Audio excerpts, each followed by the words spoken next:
Right to education म्हणजे RTE प्रवेशामध्ये मोठा बदल झालाय।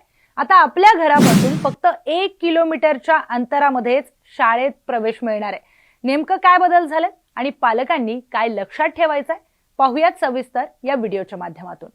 शालेय शिक्षण विभागाने काढलेल्या शासन निर्णयानुसार आता विद्यार्थ्यांना त्यांच्या नोंदणीकृत राहत्या पत्त्यापासून 1 किलोमीटरच्या परिसरातील शाळांमध्ये प्रवेशासाठी अर्ज करता येणार आहे। याआधी ही मर्यादा 3 किलोमीटर पर्यंत इतकी होती।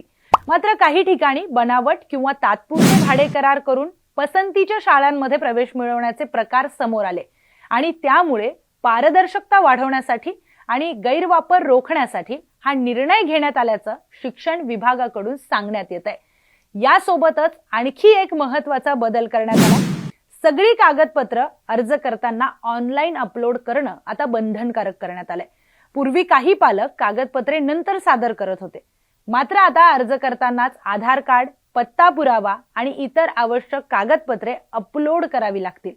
अपूर्ण किंवा चुकीची कागदपत्रे असल्यास प्रवेश नाकारला जाऊ शकतो।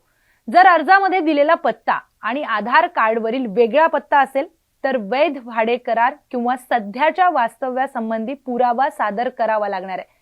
तक्रार आल्यास संबंधित अधिकाऱ्यांकडून पत्त्याची पडताळणी देखील केली जाणार आहे। तर RTE कायद्यानुसार खाजगी विनाअनुदानित शाळांमध्ये 25% जागा आर्थिकदृष्ट्या दुर्बल घटकांमधील विद्यार्थ्यांसाठी राखीव असतात।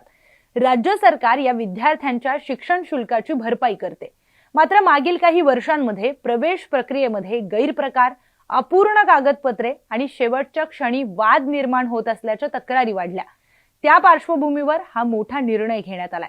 नवीन नियमांनुसार प्रवेश प्रक्रिया लवकरच सुरू होणार आहे, त्यामुळे पालकांनी अर्ज करताना पत्ता आणि कागदपत्रे यांची अचूकता तपासूनच प्रक्रिया पूर्ण करावी, असं आवाहन शिक्षण विभागाकडून आता करण्यात आलेलं आहे। RTE प्रवेशामध्ये 1 किलोमीटरची अट आणि पूर्णपणे ऑनलाईन कागदपत्रे ही प्रक्रिया खरंच पारदर्शक ठरेल का? तुम्हाला काय वाटतं?